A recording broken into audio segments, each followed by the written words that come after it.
Salam, salam outsider, le débrief commence maintenant.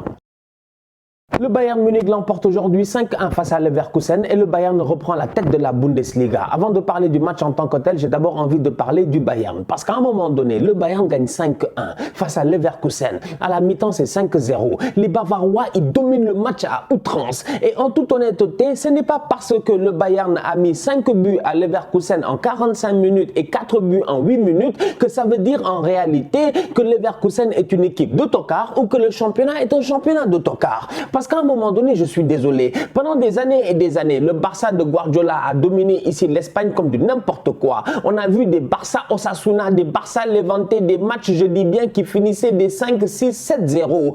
Mais soyons sérieux, est-ce que cela voulait dire que la Liga était un championnat beaucoup plus faible? À mon humble avis, non. Une équipe peut dominer. Le seul problème en Bundesliga, c'est que les autres qui viennent créer des surprises sont très très rares.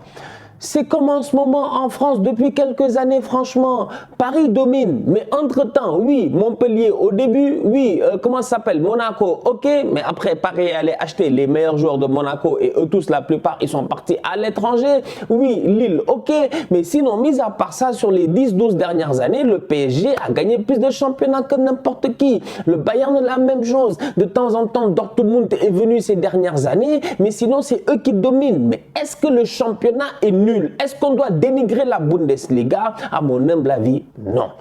Franchement, non. Et je vois des débats en ligne et ça me fait mal. Parce que je me dis, franchement, j'ai l'impression qu'on n'apprécie pas le football de la même manière. Il y a des gens...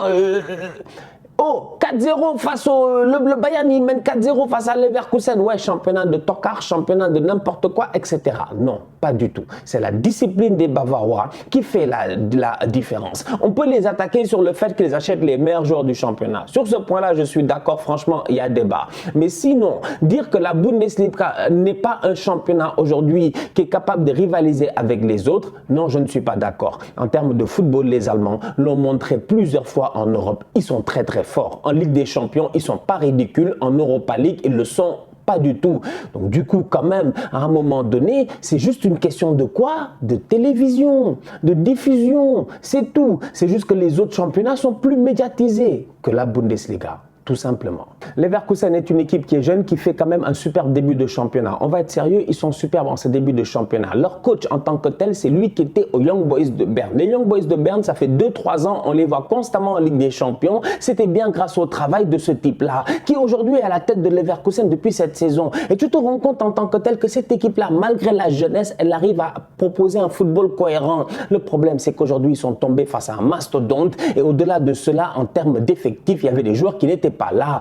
Aranguiz, qu'on le veuille ou non, c'est un joueur très important. C'est un joueur très important. La hargne, la détermination, je dis bien, l'agressivité de Charles Aranguiz, il n'y a pas beaucoup de joueurs en Bundesliga qui l'ont. Charles Aranguiz, c'est le nouveau Vidal. C'est le nouveau Vidal, franchement. En Bundesliga, dans le temps, il y avait Arturo Vidal. C'est là-bas qu'il a commencé à découper les gens. On va être très sérieux. Charles Aranguiz est arrivé par la suite. Et si tu te rends compte, c'est le même pays. Aranguiz, Vidal, Medel, tout ça, ils ont quoi en commun? C'est des bouchers. De où? Du Chili, des guerriers. Donc aujourd'hui, on va être très sérieux, franchement. Aranguiz n'est pas là. Au milieu de terrain, tu as un double pivot, je dis. On va être très sérieux. De Leverkusen, beaucoup trop léger. Demir Bay, on va être honnête, ça fait des années et des années, on regarde Leverkusen. On connaît le...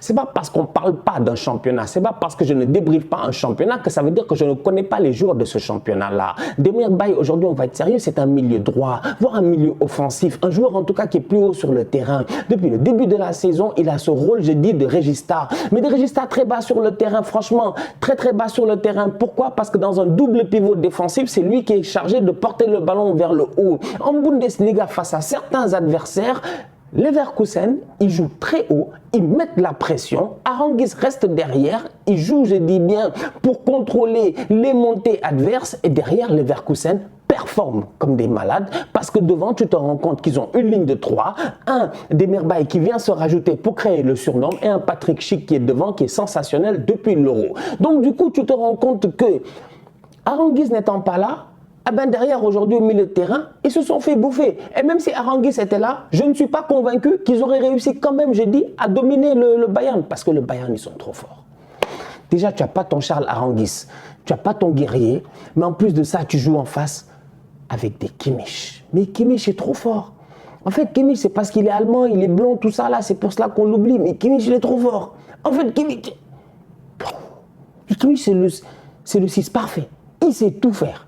Il sait tout faire. Et vu qu'il a joué latéral toute sa vie en tant que tel, vu que dans sa tête, en fait, c'est un Philippe Lahm réincarné, j'ai dit, on va être très sérieux. Joshua Kimmich, il a une intelligence et une lecture de jeu qui permet à Alphonso Davies de monter quand il veut, qui permet au... Mais je te dis, il est constamment là. Il est constamment là. C'est-à-dire que Leverkusen ne peut même pas tenter un contre cohérent, parce que même si Goretzka est trop haut sur le terrain, qui sera là en rétention? Joshua Kimmich. Donc du coup, aujourd'hui, je suis désolé, la bataille au milieu de terrain a fait de telle sorte que Leverkusen, ils ont constamment coulé. Même pas, ils pouvaient sortir le ballon. Ils sortaient le ballon, pression du Bayern, ils récupèrent, les gars ne s'en sortent pas. Et devant, vous-même, vous savez, le Bayern, ça ne pardonne pas. Lewandowski n'avait pas marqué depuis trois matchs. Ça lui a pris 4 minutes pour venir claquer son but, sans stress. Très belle performance de la part de Wirtz. Wirtz, il a 18 ans. Il a 18 ans, c'est un gamin. Maintenant, comme j'ai dit, Leverkusen en tant que tel, si voilà, ils allaient perdre face au Bayern, c'était presque évident, c'était presque déjà écrit. Mais à un moment donné, tu sens aussi que c'est des enfants, parce que quand même, Leverkusen, je pense que c'est le 3e but du Bayern ou le 4e but du Bayern. Sur l'engagement de Leverkusen, le Bayern marque. Mais focus. Franchement, focus. C'est-à-dire que le boy lui-même oh, quand même, sur l'engagement, ils avaient tous l'air découragés. Ils étaient juste comme, fuck that. Oh non, on s'en fout du match. En fait, à un moment donné, ils ont give up pendant 2 minutes. Et ils ont repris un but, taf taf. C'est pour ça qu'ils ont repris le but vite fait. Parce qu'ils ont give up mentalement, alors qu'on sait qu'ils sont pétris de talent. Mais Wirtz, il a fallu qu'il y ait une erreur. Parce qu'à un moment donné, Alphonso Davies sort. Alphonso Davies, quand même, c'est un joueur qui est extraordinaire offensivement et défensivement. Il sort, qui rentre Stanic. C'est pas la même chose, tu vois. Il est bien mignon, mais c'est pas la même chose. Donc, du coup, tu te rends compte qu'en termes d'entente, Hernandez, Stanic, ils ne s'entendent pas. Qui en profite? Chic, vous le connaissez, c'est un bandit. Il rentre au milieu, mais la passe de Wirtz, ah, parfait. Tu vois, Leverkusen, il y a moyen.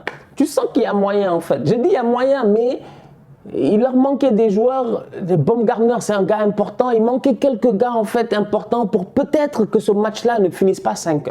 Ce match aurait pu finir 3-1. Il aurait pu finir 2-1. Il aurait pu finir peut-être 3-2 dans un autre contexte. Mais aujourd'hui, franchement, Leverkusen, je suis désolé. Malgré les petits de talent qu'ils ont, ils étaient beaucoup trop faibles face au Bayern. Le Bayern, ils ont déroulé. Ils n'ont même pas forcé. Ils étaient là à jouer, mais c'était un football magnifique. Et c'est là où j'ai envie de dire aux gens quand même, arrêtez de dénigrer les championnats gratuitement. Parce que nous, on regarde le football avec passion. Moi, ça me fait plaisir de voir le Bayern. Tu as vu le Bayern, comment ils sont forts? Serge Gnabry est trop fort. C'est-à-dire qu'eux, il n'y a pas de point faible. Il n'y a presque pas de point faible, en fait, franchement. Gnabry, il est sur le côté, il ne rate pas d'occasion. Le gars, 1 contre 1, il passe. Ses choix sont constamment bons. Sa finition est excellente. Le gars, je dis bien, il sait utiliser la largeur, mais il sait repiquer. Mais Gnabry est un joueur complet. Franchement, Kingsley Coman était même sur le banc, il est rentré en fin de match. Le Roi Sané, c'est parce qu'il n'est pas sérieux, mais le Roi Sané, il doit marquer des triplés. Aujourd'hui, face à Leverkusen, si tu as vu le match, le Roi doit mettre un triplé. Le problème, c'est qu'en termes de finition, je ne sais pas, qu'est-ce qui s'est passé? Le Roi Sané, quand même, je suis désolé, l'année où City fait le record de points, je pense, en Première Ligue, c'est un des meilleurs joueurs. Je pense que c'est même lui le meilleur jeune joueur du championnat. Le Roi Sané a été meilleur jeune joueur en Première Ligue. C'est pas genre...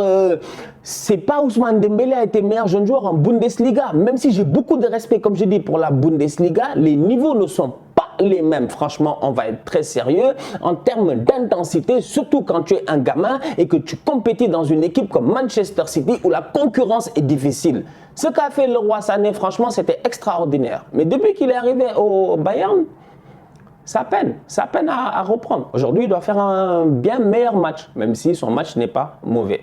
Donc, on va être très sérieux, franchement. Eh ouais.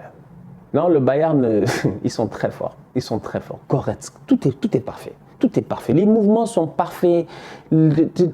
Personne ne se marche dessus. Thomas Müller, il a une facilité déconcertante, je dis bien, à s'immiscer dans des endroits que toi-même tu ne comprends pas, mais il est toujours là pour créer le surnombre au bon moment.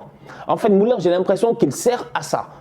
Et dès qu'il crée le surnombre, il crée un décalage. Pourquoi? Parce que tu es obligé de t'occuper de lui. Qui en profite? Robert Lewandowski, Serge Gnabry ou quelqu'un d'autre, un Leon Goretzka. Franchement, même à la fin de match, il peut marquer. Il monte, il doit claquer son but. Tu as Lewandowski et Müller qui sont là en train de rigoler. Je dis fin de match, mais on était à la 67e, quoi. C'est incroyable. Gros débat pour le Ballon d'Or en ce moment en ligne. J'ai juste envie d'amener ma pierre à l'édifice rapidement. C'est vrai que j'ai déjà donné mon avis sur le Ballon d'Or. Cependant, à un moment donné, quand même, je suis désolé, il faut être cohérent. Robert Lewandowski, il a sa chose à dire par rapport au Ballon d'Or. Il a son mot à dire. Il y a de quoi prendre en considération Robert Lewandowski. D'autant plus qu'à un moment donné, je me dis, vu qu'on n'a pas donné le Ballon d'Or la saison passée, certes, moi, cette saison, je me base sur cette saison-ci et j'ai mon droit de me baser sur cette saison-ci. J'ai mes arguments de dire que Messi, pour moi, mérite le Ballon d'Or et j'ai eu à le dire plusieurs fois. Je n'ai pas besoin de me répéter encore. Mais Lewandowski, quand même, en toute honnêteté, c'est un joueur sensationnel. Mais franchement sensationnel. C'est-à-dire qu'en termes de flair pour un neuf, franchement, c'est un vrai neuf. Le mec, il sent le but comme personne. Après, à la création, c'est un joueur différent. Parce que tu vas voir que Karim Benzema a des capacités de faire des centres qui sont juste extraordinaires. Lewandowski en a fait des passes décisives et tout ça. Il n'y a pas de problème. Mais ballon au pied à 30 mètres du but, Karim Benzema est un joueur, à mon humble avis, beaucoup plus complet. Mais positionnement à 20 mètres du but, Lewandowski est presque imbattable dans ce monde-ci. Le problème, c'est qu'il faut de tout pour faire un monde. Donc, du coup, on ne peut pas se baser sur certaines choses pour dire qu'il est plus fort que l'un, plus fort que l'autre. Une chose est certaine, c'est que le podium, on le connaît tous. À mon humble avis, le podium, on le connaît tous. Et à mon humble avis, le podium, c'est Messi, Lewandowski, Benzema. Jorginho, je suis désolé. Bon, on va encore créer des faux débats, mais une chose est certaine, c'est que Lévi, soit il est premier, soit il est deuxième. La famille, on se capte très bientôt pour un nouveau débrief. D'ici là, on continue à liker, on continue à partager. On s'abonne, on est ensemble, on reste en santé. Tous outsiders.